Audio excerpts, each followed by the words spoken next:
Hey guys, good afternoon. I was just going through some comments after editing the TA travel stop video, and I just wanted to see what kind of a video I can make for you guys today. So River Squash has been a subscriber for 3 years. Thank you very much for that.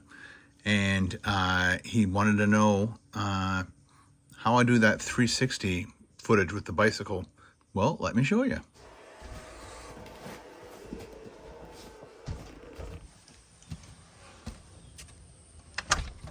Thought we'd go outside for this. Here's my camera bag. So the camera is called the Insta360. All my gear's in here. And there it is. So this is my Insta360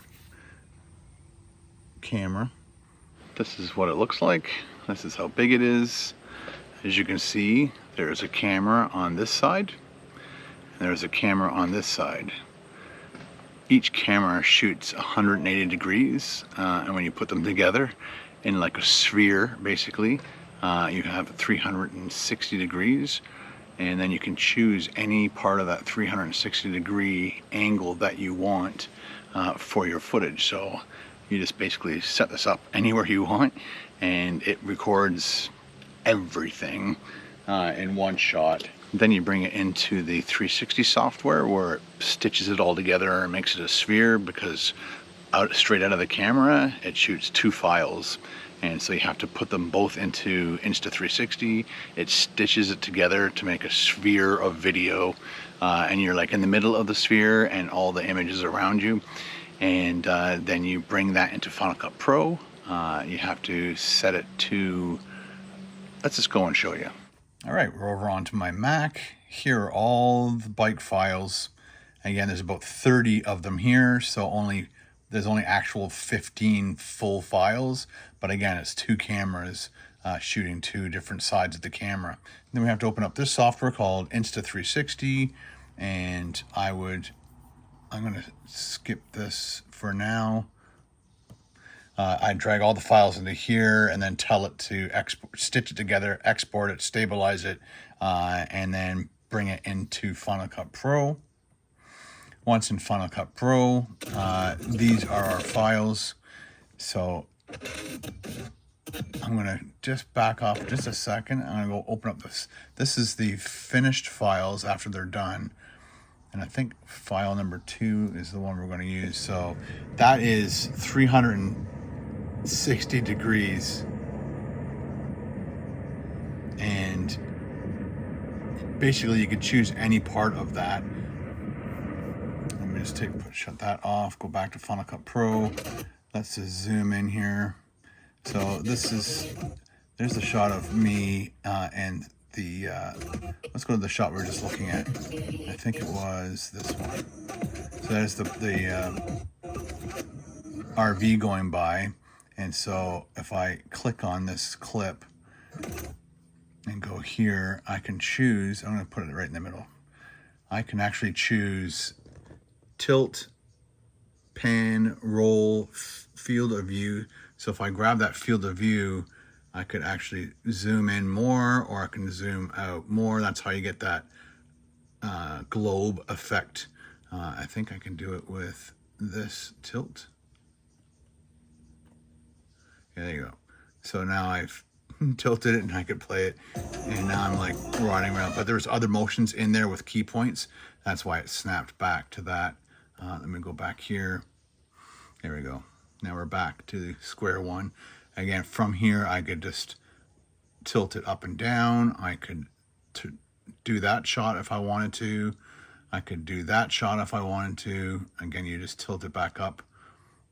And then again, you can use the field of view. So you can either zoom in, make it more, or make it not as fish eye looking, or you can make it fish eye looking if you really wanted to. And you can see, look at that head. And again, they say about 120 to 130 is pretty good to use, and I usually stick around 120 to 130 for my field of view. And let's move on to another shot. So again, I used the front part of the thing, used Now I'm holding the stick above my head. When you have the camera on, they call it the invisible stick, but basically it's a selfie stick. But because it's right in line with the stitching, when it's stitched together, it doesn't see the stick. So it kind of almost like erases the stick. And I like that angle and the fact that it looks like I'm writing left to right because of my shadow, but you're also looking down at me. Same with that, like now I'm holding it with my left hand and the stick is coming out here, and this is where the camera is out in, let's say, 3D space towards you. And then because it's shooting everything, I just turned the footage around, aimed it here, framed it the way I wanted to. And so at the beginning of this clip, I wanted it to be facing forward.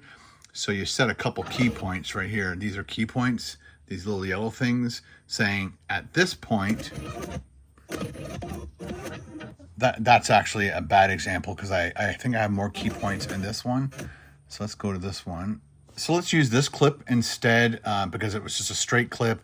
I made the camera copy just me in this one. But let's add like a pan to this. Over here, we're going to add a keyframe. I like to add keyframes all the way down and then get to the middle of the clip. So this is called a playhead. Wherever this thing is, that's called your playhead. And I'm going to put it to about halfway through the clip. And then at halfway through the clip, now I want it to pan. I'm going to slide this little number here. I want it to pan this way and then aim forward. Now when I play the clip, it's going to go from that and then pivot around. And of course, if you want to make it a little more smooth, you have to drag it out more. For example, let's go back to here. I'm going to erase this keyframe and then move my playhead all the way to near the end. And then I'll do that same motion.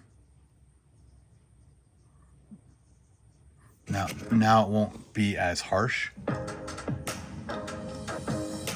There you go. And then that's with my iPhone, shot it with the iPhone. And again, I think I'm holding it with my left hand. You can see the difference in my hand grip. So that's my right hand. And you can see that I'm holding something in my hand and that stick is coming straight out to space right about here, probably out about a meter and a half, which is about 3-4 feet. And this hand's grabbing the handlebar normal. This hand is like on top of the handlebar holding the selfie stick, and that's how I get these shots. So thank you very much, River Squash, for asking that question, and it gave me a vlog to do for you guys. If you have any more questions, just leave them in the comments below, and I'll always try to answer your questions, especially like tech questions about the cameras I use and all that stuff. So Carol's home from shopping. So we'll talk to you guys later. Bye.